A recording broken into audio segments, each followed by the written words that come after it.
नमस्कार, आप देख रहे हैं न्यूज 18। मैं हूं आपके साथ मेनका चौधरी। इस बुलेटिन में खबरें उत्तराखंड से। उत्तराखंड में अवैध मदरसों के खिलाफ ताबड़तोड़ एक्शन जारी है। हरिद्वार में शुक्रवार को 9 अवैध मदरसों को सील किया गया। बिना रजिस्ट्रेशन के ये मदरसे चल रहे थे। वहीं पूरे प्रदेश में अभी तक प्रशासन ने 119 अवैध मदरसों को सील किया है। सहसपुर में एक मदरसे को दूसरी बार प्रशासन ने नोटिस भेजा है।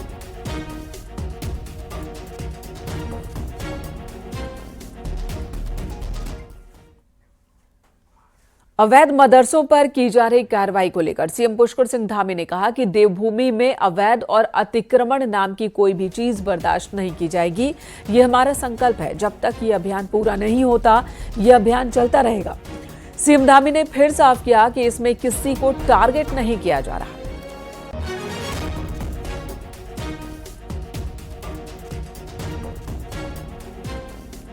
अवैध मदरसे हों या अवैध अतिक्रमण हो, ये हमने पहले ही कहा कि देवभूमि में अवैध नाम की और अतिक्रमण नाम की कोई चीज किसी भी कीमत पर बर्दाश्त नहीं की जाएगी। ये हमारा विकल्प रहित संकल्प है कि जब तक ये पूरा नहीं होगा तब तक ये अभियान हमारा चलता रहेगा। देखिए, विपक्ष केवल और केवल विरोध के लिए और वोटों की तुष्टीकरण की राजनीति के लिए। मैं तो आप ही से पूछ रहा हूँ, क्या अवैध अतिक्रमण हटना चाहिए कि नहीं हटना चाहिए? अवैध मदरसे हटने चाहिए कि नहीं हटने चाहिए? भाई, कोई भी, हम किसी को टारगेट भी नहीं कर रहे। कोई ये कह सकता हो किसी को टारगेट कर रहे हैं। उत्तराखंड में पिछले कुछ दिनों में 119 मदरसे सील किए जा चुके हैं जो अवैध रूप से संचालित हो रहे थे। इससे सवाल उठने लगे हैं कि उत्तराखंड में इतने बड़े पैमाने पर मदरसे कब और कैसे खुल गए। कई जानकारों का मानना है कि राज्य में मुस्लिम आबादी के बढ़ने की वजह से ये स्थिति उत्पन्न हुई है।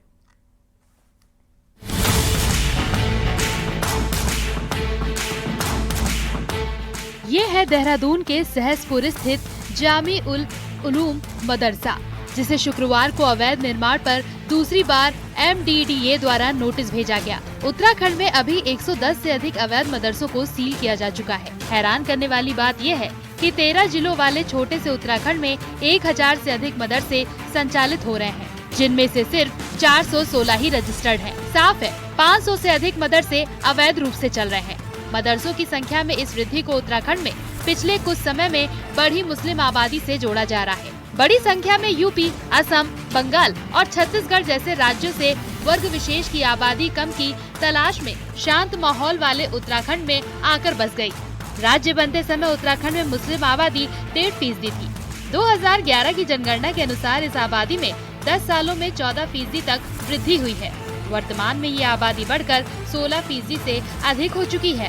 हरिद्वार, देहरादून, उधम सिंह नगर और नैनीताल में मुस्लिम आबादी सबसे ज्यादा बढ़ी है। इन्हीं 4 जिलों में सबसे अधिक मदरसे भी हैं।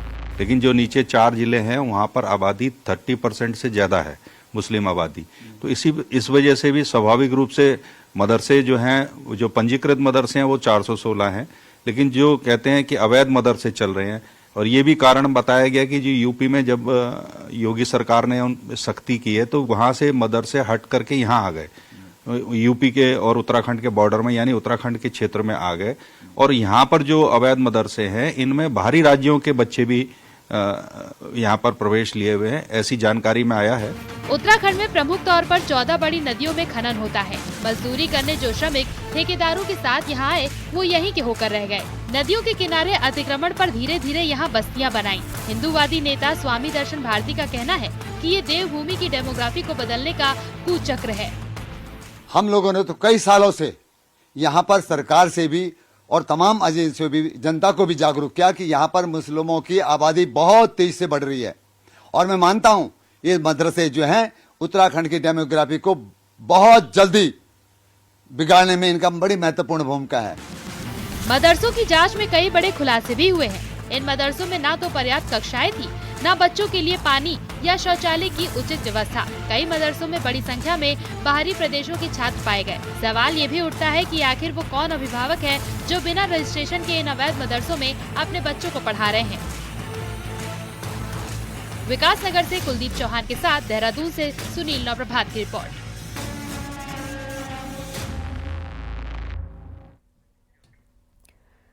23 मार्च को धामी सरकार को 3 साल पूरे हो रहे हैं, जिसे लेकर आज से प्रदेश में कई कार्यक्रम शुरू किए जा रहे हैं। सीएम पुष्कर सिंह धामी आज अल्मोड़ा के दौरे पर रहेंगे। यहां मुख्यमंत्री के 3 साल पूरा होने पर कार्यक्रम में शामिल होंगे। मुख्यमंत्री यहां एक जनसभा को भी संबोधित करेंगे और जनता के सामने सरकार का रिपोर्ट कार्ड रखेंगे।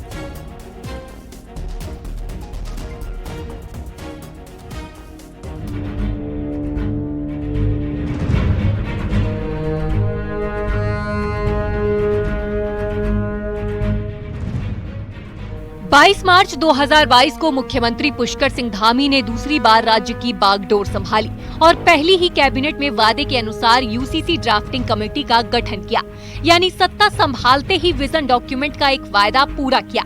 इन 3 सालों में कई ऐसे फैसले हुए जिसने सीएम पुष्कर सिंह धामी को राज्य की सियासत में एक अलग मुकाम पर पहुंचा दिया। सख्त नकल विरोधी कानून लागू किया गया, दंगारोधी और धर्मांतर विरोधी कठोर कानून लागू किए गए, साथ ही लव जिहाद पर रोक लगाई गई। धार्मिक प्रतीकों के नाम पर हुए अतिक्रमण के खिलाफ बुलडोजर अभियान चलाया गया, जिससे पार्टी लाइन के अनुरूप मुख्यमंत्री की हार्डकोर हिंदुत्व की छवि उभर कर आई। अवैध मदरसों पर सख्त एक्शन लिया गया। यूनिफॉर्म सिविल कोड लागू करते ही उत्तराखंड देश का पहला राज्य बना। विजन डॉक्यूमेंट के अनुरूप राज्य में भू कानून लागू किया गया। राज्य में 3 साल में रिकॉर्ड 20,000 से ज्यादा युवाओं को सरकारी नौकरी दी गई। महिलाओं को सरकारी नौकरी में 33%, राज्य आंदोलनकारियों को 10%, क्षैतिज आरक्षण भी एक बड़ी उपलब्धि रही। औद्योगिक क्रांति के लिए 30 से अधिक विभागों की नई नीतियां बनाई। 3 सालों में अनवरत रूप से राज्य को विकास की ओर आगे ले जाने के लिए, यहाँ की माताओं बहनों के सपनों को साकार करने के लिए, नौजवानों को रोजगार से काम से जोड़ने के लिए, हर एक व्यक्ति के चेहरे पर एक सुकून का भाव आए, उसको लेकर राज्य सरकार निरंतर आगे बढ़ी है। अनेक उपलब्धियां हमको इन 3 सालों में प्राप्त हुई हैं। अनेक हमने ऐतिहासिक निर्णय लिए हैं।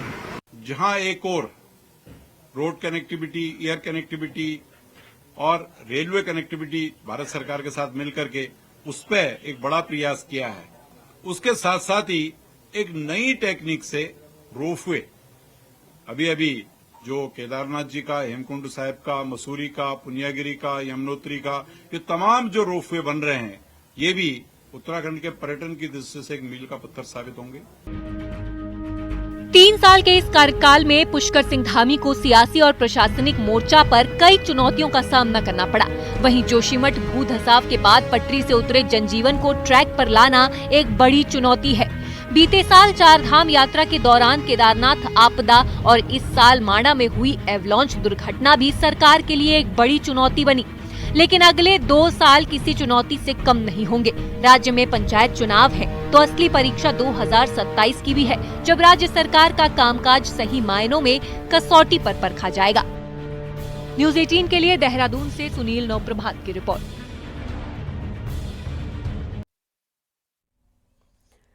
और इस वक्त अल्मोड़ा से हमारे सहयोगी किशन हमारे साथ मौजूद है। किशन, कितने बजे मुख्यमंत्री को यहां आना है, कौन कौन से कार्यक्रम में शामिल होना है? रिपोर्ट कार्ड पर भी सबकी नजर रहेगी। देखिए, मेनका धामी सरकार के 3 साल पूरे हो रहे हैं आज। तो मुख्यमंत्री ने जब चुनाव प्रचार की 2022 में शुरुआत की थी, वो अल्मोड़ा से ही की थी। अल्मोड़ा की चितई गोलू देवता का आशीर्वाद देकर अल्मोड़ा से जनसभा कर शुरुआत की थी। आज मुख्यमंत्री खुद जो है कुमाऊं के अल्मोड़ा में आकर अपनी 3 साल की जो है उपलब्धियां जनता को बताएंगे। उसके साथ ही कई संभावना है कि अल्मोड़ा को जो है कई सौगात दे सकते हैं। मुख्यमंत्री 2:30 बजे जो है अल्मोड़ा पहुंचेंगे। 1 घंटे जो है स्टेडियम में रहेंगे, कई स्थलों का निरीक्षण करेंगे, कई सौगात अल्मोड़ा को देंगे। इसके बाद जो है अल्मोड़ा का प्रवेश द्वार करबला में विवेकानंद द्वार बन रहा है, जिसका शुभारंभ करेंगे। जो है विवेकानंद कई 3 बार यहाँ पर आए थे अपने जीवन काल में, और विवेकानंद के जो स्मृति द्वार है उस द्वार का शुभारंभ करके अल्मोड़ा को जो है एक धार्मिक पर्यटन की सौगात भी देंगे। मेनका जी, अल्मोड़ा को धार्मिक पर्यटन की सौगात देने वाले हैं। किशन, साथ ही ये भी बताएं कि आज रिपोर्ट कार्ड जब चर्चा कर रहे होंगे सीएम पुष्कर सिंह धामी, तो कौन कौन सी मुख्य उपलब्धियां हैं जो गिनाने वाले हैं? बिल्कुल, देखिए धामी सरकार की 3 साल की कई उपलब्धियां हैं। यूसीसी मुख्य उपलब्धि है, उसके साथ नकल विरोधी कानून है, पहाड़ों से पलायन रोकने के लिए पलायन आयोग का गठन किया गया, कई पलायन के तहत गांव में स्वरोजगार के लिए छोटी छोटी योजनाएं, महिला समूह को छोटी छोटी योजनाओं के साथ ही कई जो है ऐतिहासिक फैसले मुख्यमंत्री ने लिए हैं इन 3 सालों में। उन फैसलों को जो है जनता के सामने रखेंगे, लोगों को बताएंगे कि 3 साल जो आपने हमें आशीर्वाद दिया है, जो आपने हमें जनादेश दिया है, उसके लिए हमने क्या क्या किया। जो हमने आपके सामने अपने घोषणा पत्र में कहा था कि हम आपके लिए ये करेंगे अगर हमें सत्ता में आए हो, तो 3 साल का रिपोर्ट कार्ड कहीं लोगों को बताएंगे। उसके साथ ही 2 साल की आगामी जो है रणनीति पर चर्चा करेंगे कि हम 2 साल में जनता को ये देने वाले हैं। ये सारा जो है जनसभा के माध्यम से सीएम पुष्कर धामी अल्मोड़ा में कुमाऊं के लोगों को सौगात देंगे। मेनका जी, धन्यवाद किशन इस वक्त पूरी जानकारी देने के लिए। बीजेपी के गढ़वाल सांसद अनिल बलूनी की मेहनत अब रंग लाने लगी है। चुनाव के दौरान उन्होंने कोटद्वार के लोगों के पासपोर्ट दफ्तर खुलवाने का वादा किया था, जो अब जल्द ही पूरा होने वाला है।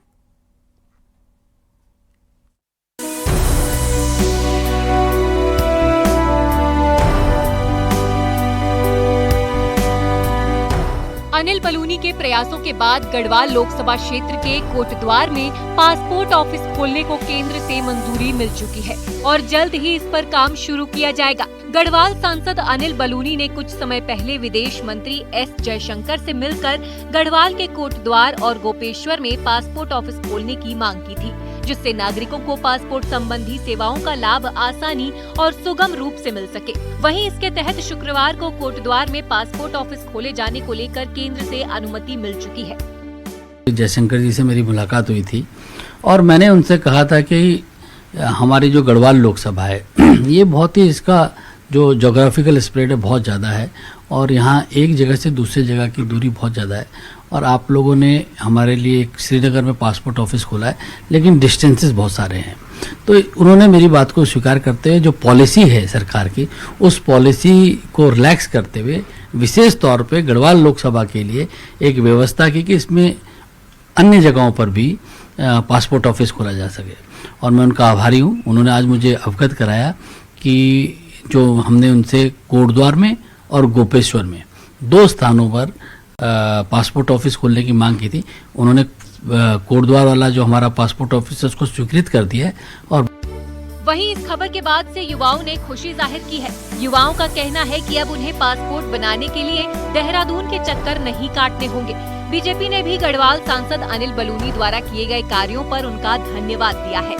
हमें बहुत अच्छा लग रहा है क्योंकि पहले हम लोगों को, मेरे साथियों को हमें देहरादून के चक्कर काटने पड़ते थे अलग अलग दिन में, क्योंकि हमारी सुविधा वहाँ कुछ है नहीं और यहाँ हमारे पास में खुल रहा है तो हमें बहुत अच्छा लग रहा है। सुखद समाचार आया है कि कोटद्वार में पासपोर्ट कार्यालय को स्वीकृति मिल गई है, तो ये हम सब के लिए बहुत बड़ा विषय है। कोटद्वार के लोगों को पासपोर्ट बनाने के लिए, पासपोर्ट रिन्यू करने के लिए देहरादून जाना पड़ता था, श्रीनगर जाना पड़ता है और अब कोटद्वार में ही उन्हें पासपोर्ट कार्यालय उपलब्ध होगा, तो यही उनके काम होंगे। तो ये बहुत बड़ा विषय है, कोटद्वार के लिए एक बहुत बड़ी उपलब्धि है। लोकसभा चुनाव के दौरान ही गढ़वाल सांसद अनिल बलूनी ने पासपोर्ट दफ्तर का मुद्दा उठाया था और वादा किया था कि वो गढ़वाल में पासपोर्ट दफ्तर खुलवाएंगे। अपनी चुनावी घोषणाओं को एक एक कर साकार करना शुरू कर दिया है। Bureau report, news 18।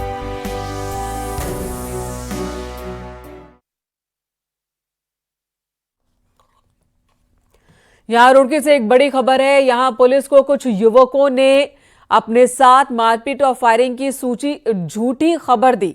बताया जा रहा है कि मंगलौर इलाके के नारसन हाईवे पर पुलिस को कुछ युवकों ने सूचना दी कि उनके साथ लूटपाट हुई है, फायरिंग हुई है। सूचना मिलते ही पुलिस मौके पर पहुंची, जांच पड़ताल शुरू की तो पता चला कि राजस्थान के 6 युवक रील की शूटिंग करने के लिए ऋषिकेश जा रहे थे और रास्ते में खाने के लिए रुके। तभी किसी बात को लेकर विवाद हुआ और मारपीट हो गई। पुलिस का कहना है कि 3 युवक वापस राजस्थान लौट गए जबकि 3 ऋषिकेश चले गए। फिलहाल पुलिस पूरे मामले की जांच कर रही है।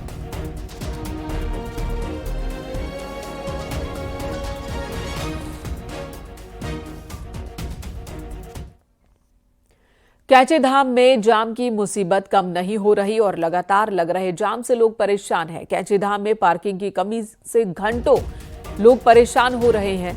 आपको बता दें, कैची धाम में श्रद्धालुओं की भीड़ लगातार बढ़ती जा रही है। 4 से 5 घंटे का जाम सैलानियों को जूझना पड़ रहा है। पहाड़ जाने वाले यात्रियों के लिए मुसीबत बन गई है। ये जाम की समस्या। हालांकि जाम से निपटने के लिए कैंचीधाम बाईपास बनाया जाना है, लेकिन केंद्र से सड़क कटान को लेकर मंजूरी अभी तक नहीं मिली है।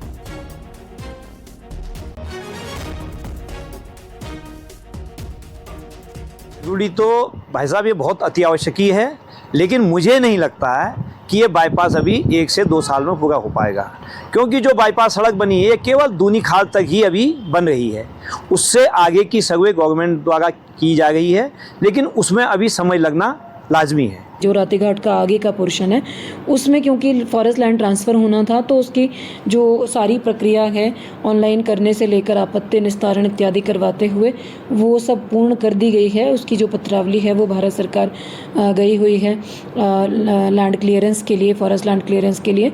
तो उम्मीद है जल्दी ही उसमें क्लियरेंस मिल जाएगी और उसका काम हम लोग प्रयास करेंगे कि हम अगले मेले से पहले एटलीस्ट उसकी जो रोड है वो रोड कटिंग की कार्रवाई जो है उसको कर दें।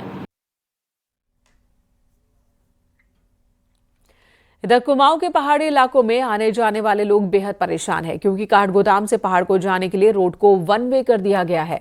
यानी इस रास्ते से केवल पहाड़ जाने वाली गाड़ियों को ही जाने दिया जाएगा, जबकि पहाड़ से आने वाली गाड़ियों को वाया नैनीताल रूसी बाईपास से कालाढूंगी होते हुए हल्द्वानी आना है। दरअसल पीडब्ल्यूडी और एनएच के अधिकारियों का दावा है कि काठगोदाम में वैली ब्रिज की रिपेयरिंग का काम चल रहा है, जिसके बोल्ट चोरी हो चुके हैं, जिसकी वजह से ही इससे ट्रैफिक के लिए बंद किया गया है।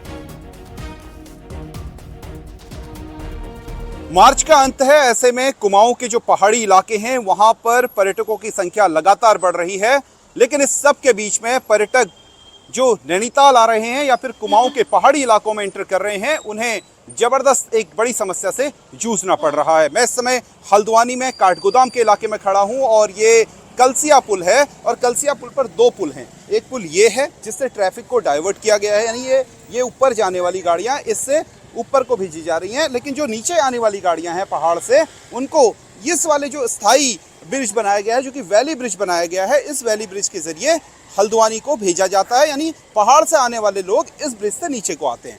लेकिन ये सामने देखिए आप, इसमें किस तरीके से लिखा हुआ है कि पुल अनुरक्षण का कार्य प्रगति पर है, असुविधा के लिए खेद है, और नीचे है राष्ट्रीय राजमार्ग लोक निर्माण विभाग हल्द्वानी। और जो नीचे लिखा है यह सबसे महत्वपूर्ण है, क्योंकि ये राष्ट्रीय मार्ग जो लोक निर्माण विभाग है, इसी की गलती का खामियाजा जो कुमाऊं में आने वाले पर्यटक हैं या फिर कुमाऊं के आम शहरी या ग्रामीण लोग हैं वो झेल रहे हैं।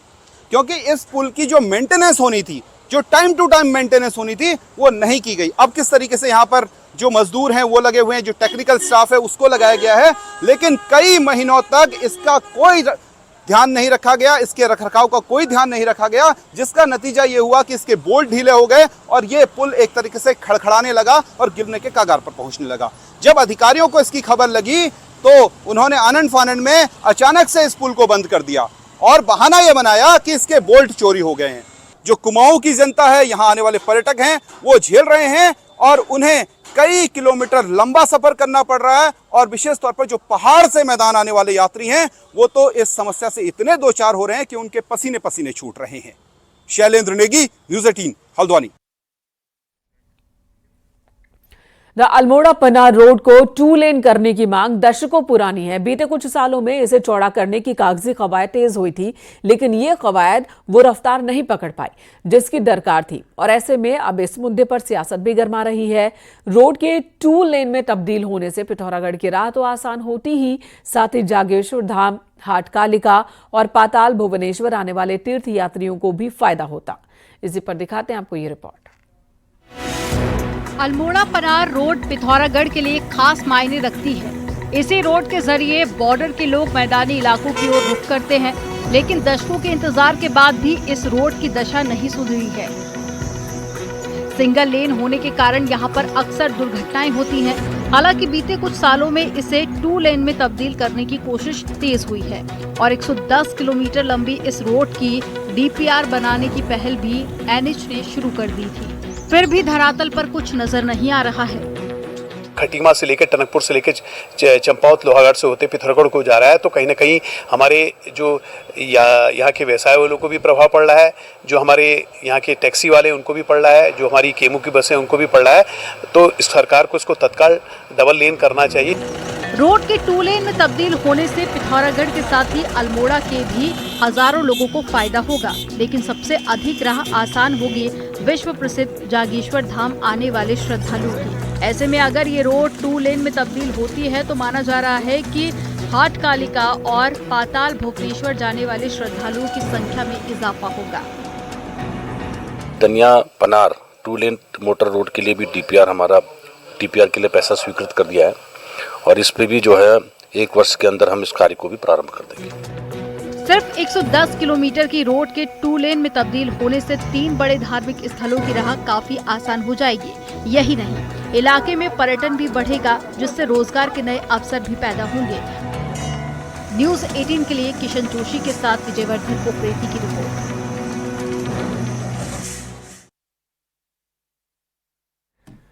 इधर उत्तरकाशी के हर्षिल घाटी में जसपुर मार्ग पर पहाड़ से बर्फ टूट कर आई। बर्फ को काटकर गांव वालों के लिए रास्ता बनाया गया, जिसके बाद ग्रामीण आवाजाही कर रहे हैं। हालांकि इस दौरान ग्रामीणों को काफी दिक्कतें भी पेश आ रही हैं। ना हो गया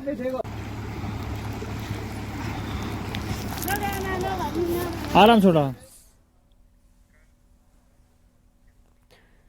इधर रामनगर में फूड फेस्टिवल का आयोजन किया गया। इस फेस्टिवल का मकसद कुमाऊनी व्यंजन को टूरिस्ट तक पहुंचाना है।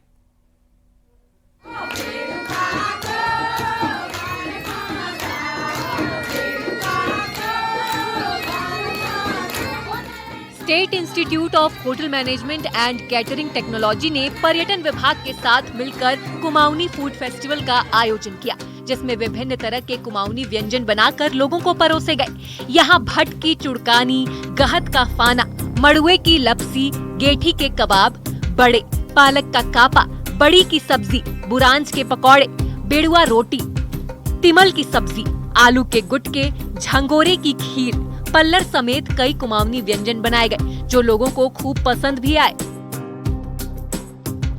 जैसे चुड़कानी वह ये सब तो लोग रोज मतलब बन ही जाता है मोस्टली सबके घर में, लेकिन जो पुराना है, जैसे मैंने गहत का पाना बनाया तो बहुत पता भी नहीं रहता लोगों को कि क्या चीज है, तो मैंने इसको गहत का पाना कि लोग इसको जाने और बने, और बहुत हेल्दी फूड होता है। मैंने आज बनाए हैं ये मालपुए, पहाड़ी स्टाइल के मालपुए, तिमिल की सब्जी और ये सूखा मूली को बोर के सुखा के उसकी बनती है साल भर वो, और इसकी मडवे की लापसी और ये पकौड़ी इसकी रोडोडेंड्रॉन्स जिसको हम बुरांच कहते हैं, उसकी पकौड़ी बनाई। जो लोग खाली जूस पीते हैं तो हम पकौड़ी बनाई। कॉर्बेट के पास हो रहे इस फूड फेस्टिवल का मकसद कुमाऊनी व्यंजन के प्रति पर्यटकों को आकर्षित करना है। यहाँ देश विदेश से हर साल लाखों पर्यटक पहुँचते हैं। कुमाऊनी खाना जो कि विलुप्त होता जा रहा है और यहाँ के जो लोग हैं उनको भी पूरी जानकारी नहीं है कि ये खाना कैसे बनता है। जो हमारे पूर्वज थे, काफी सारे डिशेस थे जो कि अभी आज के जनरेशन से पूछिए तो उनको पता ही नहीं है कि क्या है। तो बेसिकली हमें इस कुमाऊनी खाने को प्रमोट करना है। देश विदेश से लाखों पर्यटक यहाँ पर आते हैं, हर साल आते हैं, विभिन्न तरह की अनुभूतियां करके जाते हैं, वाइल्ड लाइफ देख के जाते हैं, बाकी जो यहाँ की नैसर्गिक सुंदरता है उसको भी अवलोकन करके जाते हैं। पर किसी उसमें जो पहाड़ का जो कल्चर है और स्पेशली जो यहाँ का फूड है, यहाँ के व्यंजन है, उनके बारे में ना तो उनको टेस्ट करने का मौका मिल पाता पूरी तरह और ना वो उसको समझ पाते हैं। इस फूड फेस्टिवल में कई रिजॉर्ट्स के मालिक और मैनेजर भी पहुंचे, जहां उन्होंने इन व्यंजन का स्वाद भी लिया, साथ ही इन व्यंजनों को अपने रिजॉर्ट में प्रमोट करने की बात भी कही। ऐसे आयोजनों से एक आपकी जो कुजीन है वो सब जगह जाती है, लोगों को पता लगता है। और फॉर्चुनेटली हमारी जो कुजीन है वो पहाड़ों में मोस्टली ऑर्गेनिक होती है और उसमें काफी जो न्यूट्रिशियस वैल्यू है उसकी बहुत ज्यादा होती है और लोग इसको इस समय हम लोग अपने होटलों में भी देखते हैं। हमारी कोशिश है कि हम लोकल फॉर वोकल में जितना हम अपनी कुजीन को प्रमोट कर सकते हैं भरसक अपने रिजॉर्ट में करते हैं। और यहाँ देख के आज बहुत शानदार लगा कि हमारे उत्तराखंड की कितनी वेराइटियां हैं जिसको हम एक्सप्लोर कर सकते हैं और हम अभी इसको और एक्सप्लोर करेंगे। कुमाऊनी उत्पाद ज्यादातर पहाड़ में उगाए जाते हैं, जो विशुद्ध रूप से ऑर्गेनिक होते हैं। ऐसे में स्वाद से भरपूर ये खाना सेहत के लिए बहुत अच्छा माना जाता है। उम्मीद की जानी चाहिए कि पर्यटन विभाग की ये पहल रंग लाएगी। न्यूज़ 18 के लिए रामनगर से गोविंद पाटनी की रिपोर्ट।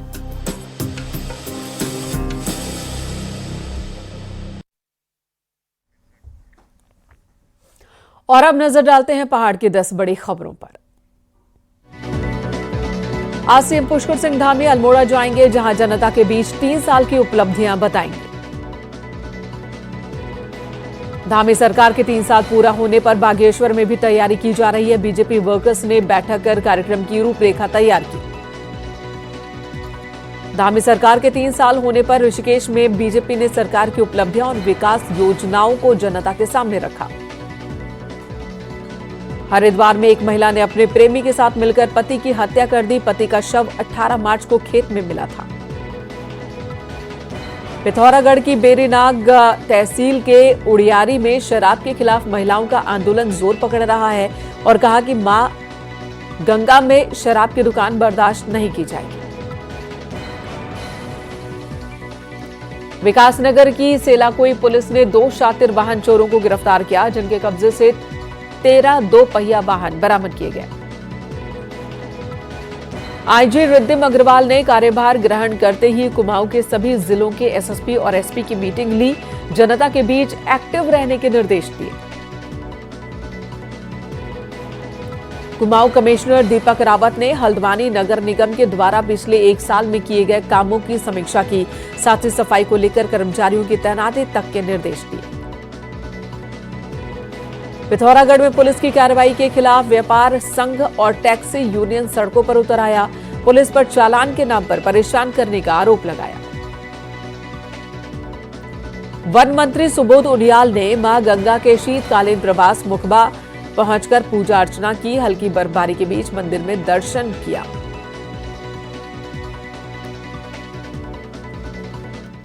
यहां रुकेंगे, एक और ब्रेक के लिए। खबरें ब्रेक के बाद भी जारी है।